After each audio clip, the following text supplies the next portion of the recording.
नमस्कार, मैं हूं पवन त्यागी। भारत में जब G20 समिट हुआ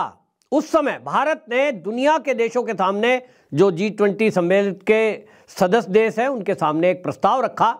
कि जो चीन का BRI प्रोजेक्ट है उसका एक तरफा एक अधिकार खत्म करने के लिए क्यों ना हम एक दूसरा भी पैरेलल रास्ता बनाएं जिससे दुनिया के कई देश जुड़ें। और जैसे ही ये प्रपोजल रखा गया, दुनिया के उन 20 देशों ने उस पर सहमति जता दी जो भारत का प्रपोजल था और जो G20 के सदस्य देश थे।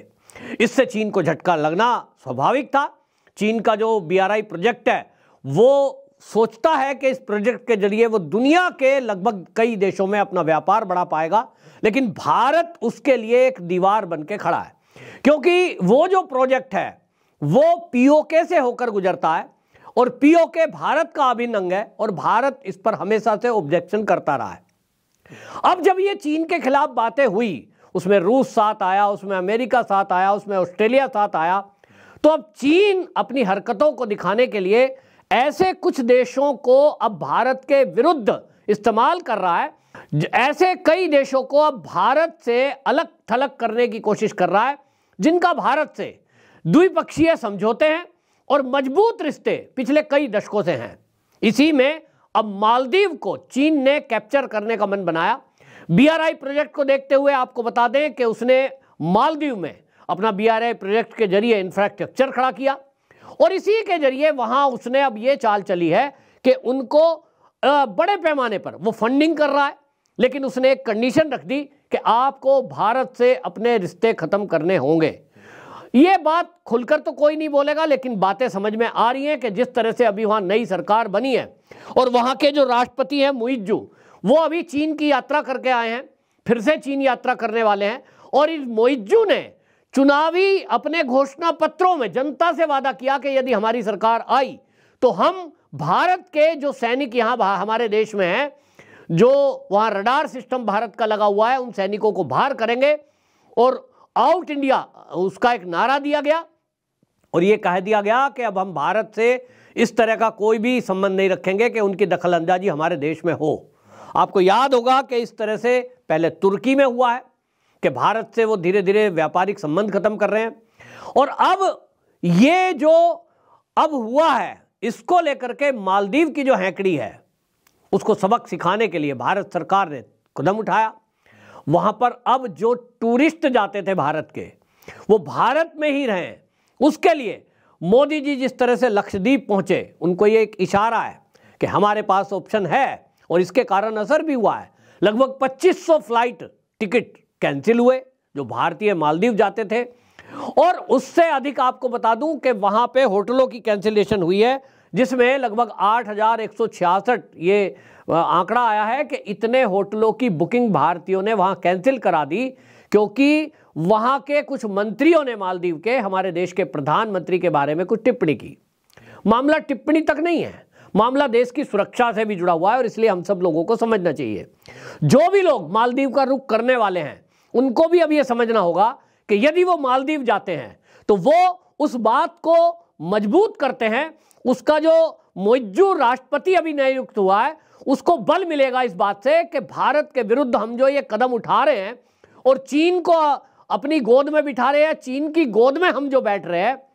इससे भारतीयों का कोई लेना देना नहीं है। देश कहीं भी जाए, भारतीय उससे कोई इत्तेफाक नहीं रखते और वो तो ऐसे ही आ रहे हैं जैसे पहले आ रहे थे। लेकिन अब ऐसा नहीं है। जिस तरह से भारतीयों ने एकजुटता दिखाई है, मामला देश की सुरक्षा से जुड़ा हुआ है, मामला चीन से जुड़ा हुआ है। और आपको बता दूं कि मामला इतना गंभीर है कि चीन को झटका देने की कोशिश में जो भारत है, उसको उस अभियान को झटका इस नवनियुक्त राष्ट्रपति मुइज्जू के कारण लग सकता है। अब ये मुइज्जू अपने आप में कट्टरता दिखा रहा है, जबकि परंपरा तो इस देश की ये रही है, क्योंकि 100 से अधिक द्विपक्षीय समझौते भारत सरकार के ये मालदीव सरकार से हैं। लेकिन अब ये सारे समझौतों को कह रहे हैं कि साहब हम रिव्यू करेंगे, यानी एक तरह से सरकार चीन के दबाव में ये घोषणा कर रही है और ये प्रयास कर रही है कि वो भारत से सभी रिश्तों को खत्म करेगी। तो फिर किससे संबंध रखेंगे? इनको लगता है कि हम चीन का समर्थन करेंगे, चीन का इंफ्रास्ट्रक्चर खड़ा करेंगे, भारत की अपने देश में नो एंट्री कर देंगे, तो पर्यटक भले ही ना आए, हमारे पास चीन के पर्यटक आ रहे हैं। और चीन ने बड़ी चालाकी से एंट्री कर दी है, और एक गुप्त योजना, क्योंकि चीन की बातें तो बाहर आती नहीं है, लेकिन जिस तरह के आंकड़े सामने आए हैं उससे पता चलता है कि चीन ने अपने नागरिकों को विशेष पैकेज देने की घोषणा कर दी है, जिससे कि वहां के जो नागरिक है बड़ी संख्या में मालदीव जा रहे हैं पर्यटन के लिए। और उसी के बेस पर आज मालदीव भारत को आंख दिखा रहा है, क्योंकि वहां अगर पर्यटन के तौर पर लोग बीचेस पर घूमने के लिए, छुट्टी मनाने के लिए अगर जाते हैं तो वो सबसे बड़ी संख्या भारतीयों की है।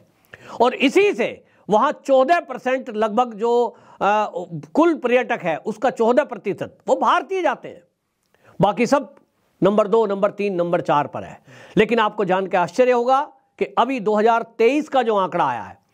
उस आंकड़े के तहत आपको बताएं, जो चीन है 2022 में, आपको बताएं जो आंकड़ा आया है कि 2022 में, एक साल पहले चीन के पर्यटक मालदीव में जो जाते थे वो था 27वें नंबर पर, 27 पर। और आपको जान के आश्चर्य होगा कि जैसे ही ये सरकार बदली और ये सरकार के चीन से संबंध सुधरे और उनके इशारे पर इस सरकार ने मालदीव की चलना शुरू किया, तो अचानक से चीन के नागरिक मालदीव में पर्यटन के लिए जाने लगे, और वो 27 नंबर से एक साल के अंदर 3रे नंबर पर आ गए। अब ये अचानक से ऐसे ही नहीं होता है कि चीन के लोगों को रात को सोए होंगे और सपना दिखा होगा कि उन्हें मालदीव चलना है अब की बार छुट्टी मनाने के लिए। इसके पीछे सरकार की योजना है, और सरकार की योजना इस तरह की है, जो मेरे सूत्र है वो बता रहे हैं कि जैसे हमारे भारत में LTC दी जाती है, कर्मचारियों को छुट्टी बताने के लिए गवर्नमेंट या कंपनियां कुछ पैकेज देती हैं कि भाई आपको 1 हफ्ते घूमने जाना है तो आपका टिकट, रहने खाने की व्यवस्था कंपनियों की तरफ से की जाती है। चीन ने अपनी कंपनियों को, जो उस देश में काम करती हैं, उन कंपनियों को ऑर्डर किया है कि आप अपने कर्मचारियों को अगर छुट्टी करवाना चाहते हैं, छुट्टी पर भेजना चाहते हैं, तो आप मालदीव भेजिए, ताकि मालदीव का पर्यटन बढ़े और मालदीव को लगे कि आप चीन को, भारत को पीछे भी छोड़ देंगे तो भी आपको घाटा नहीं रहेगा। चीन के पर्यटक लोग आपके देश में इतने आ जाएंगे कि वो भारत से भी कहीं ज़्यादा संख्या हो जाएगी। आपको ये जानकर आश्चर्य होगा, और ये आंकड़े आपको समझ में आना चाहिए कि आपको बता दूं कि भारत के जो वहाँ लोग हैं, पर्यटन के लिए जो जाने वाले हैं, वो 2022 में वहाँ जो थे वो 2,40,000 लोग 2022 में टूरिज्म के लिए वो गए। 2023 में ये आंकड़ा और बढ़ा और ये लगभग 3 लाख के करीब बैठा है। अब वो सोचता है कि ये जो भारत के लोग हैं, अगर ये नहीं भी आएंगे तो मेरे पास तो चीन के लोग हैं। आपको बता दें कि सबसे ज़्यादा अगर वहाँ कोई आता है तो भारत, नंबर 2 पे रूस, और 23 में नंबर 3 पर चीन, नंबर 4 पर UK, नंबर 5 पर जर्मनी, और नंबर 6 पर इटली के लोग वहाँ जाते हैं। और जैसा मैंने बताया, सर्दी होती है इन देशों में, तो वो ऐसा एक एनवायरनमेंट चाहते हैं जहाँ वो सन बाथ ले सकें, मसाज करा सकें, सस्ती शराब, और वहाँ पर होटल्स, रिसोर्ट्स, ये सब चीज़ों का एक आकर्षण है। वहाँ की सरकार के पास और कोई आय का साधन नहीं है, मछली पकड़ना, मछली को बेचना, यही एक साधन है। लेकिन अब जिस तरह से मालदीव हमारे देश को आंख दिखा रहा है, हमारी सरकार ने तत्काल इस पर एक्शन लिया है। लेकिन एक गंभीर बात यह है कि अब भारत के जो सैनिक वहाँ थे, 77 के करीब हमारे सैनिक वहाँ रहते हैं, और हमारी सेना ने वहाँ पिछले अनेक सालों से, आपको बता दें कि वहाँ पर 10 सर्विलांस रडार लगाए हुए हैं। ये सर्विलांस रडार इसलिए लगाए कि कोई एक्टिविटी ऐसी चल रही है, क्योंकि ड्रग जो है हमारे देश में जलमार्ग से काफ़ी आती है, उसका पता लगाने के लिए, कोई अवैध रूप से चीन की तरफ से या किसी भी देश से अगर स्मगलिंग जलमार्ग से हो रही है, उसके लिए, हमारी देश की सुरक्षा के लिए, खास तौर पे चीन पर नज़र रखने के लिए ये रडार वहाँ लगाए गए थे। और वहाँ की पूर्व की सरकारों से बाकायदा इसको लेकर समझौता हुआ था। लेकिन अब जो ये मुइज्जू नए राष्ट्रपति बने हैं, ये कट्टरवादी सोच का राष्ट्रपति है, और इस वजह से भारत को ये कहा जा रहा है, अब इस्लामिक देश की जो, इनकी देशों की जो बैठक होती है, मीटिंग होती है, उसमें पाकिस्तान खास तौर पे उनको उकसाता है कि देखिए भारत में तो मोदी है और मोदी तो इस देश को हिंदू राष्ट्र बना रहा है, और यहाँ तो हिंदू राष्ट्र हिंदू करने वाला है, इसलिए इसको मिलकर सबक सिखाएं, कोई भी मुस्लिम देश इनसे संबंध ना रखे। और इसलिए उनके बहकावे में पीछे से चीन पाकिस्तान से ये बात कहलवाता है। जैसा मैंने कहा, पहले तुर्की ने यह कदम उठाया, अब ये मालदीव कर रहा है, इसको सबक सिखाना बड़ा जरूरी है। अब ये प्रेशर में आ गया है, और क्योंकि आपको बता दें कि यहां सब कुछ हो रहा है, तो हमारे सैनिक वहां जो रह रहे हैं उनकी संख्या कोई ज्यादा नहीं है, लेकिन हमारे लामू और अदुद्दू जो वहां द्वीप है उन पर रहते हैं, लेकिन इन्होंने तो कह दिया कि भैया यहां से हटाओ। कुल मिलाकर चीन जिस तरह से उसके पीछे खड़ा हुआ है, अब भारतीयों को यह विचार करना है कि जिस तरह से अभी पिछले 24 घंटे में वहां 2500 टिकट कैंसिल हुए हैं, अब यह ध्यान देना है, बॉलीवुड वाले भी हालांकि इस पर खुलकर आ गए, क्योंकि सबसे बड़ी संख्या अगर वहां कोई पैसा इन्वेस्ट करता है, खर्च करता है, जाकर छुट्टी मनाते हैं, कई बार फिल्मों की शूटिंग भी करते हैं, वो है बॉलीवुड। अब बॉलीवुड के कलाकार भी इस मामले पर सामने आए हैं और उन्होंने कहा है कि अगर देश की बात है, अगर देश की सुरक्षा से वहां कोई खतरा है और चीन वहां इंटरफेयर कर रहा है, वो चीन के इशारे पर मालदीव अगर चल रहा है, तो चीन और मालदीव दोनों को सबक सिखाना जरूरी है। और इसलिए भारतीयों ने तय किया है कि वो अब मालदीव नहीं जाएंगे। जो भी छुट्टी मनाने जाना चाहता था अब टिकट कैंसिल करा रहे हैं, और उन्होंने तय किया है कि हम भारत के ही द्वीपों पर जाएंगे, जिसमें एक मोदी जी लक्षद्वीप गए थे, लेकिन इसके अलावा भी अंडमान निकोबार में कई द्वीप ऐसे हैं, गोवा में भी कई द्वीप ऐसे हैं। अब गोवा में ज्यादा भीड़ भाड़ रहने लगी है क्योंकि भारत की ट्रेन पहुंच जाती है, प्लेन पहुंच जाते हैं, लेकिन उसके बावजूद भी अंडमान निकोबार द्वीप समूह में भी कई द्वीप ऐसे हैं जहां आप अच्छे से छुट्टी मना सकते हैं, ठीक उसी तरह जैसा लक्षद्वीप है, जैसा मालदीव है। अब मालदीव ना जाएं तो दुनिया में कहीं भी जा सकते हैं, क्योंकि मालदीव आज की डेट में वो देश अब बन रहा है जो चीन के इशारे पर चल रहा है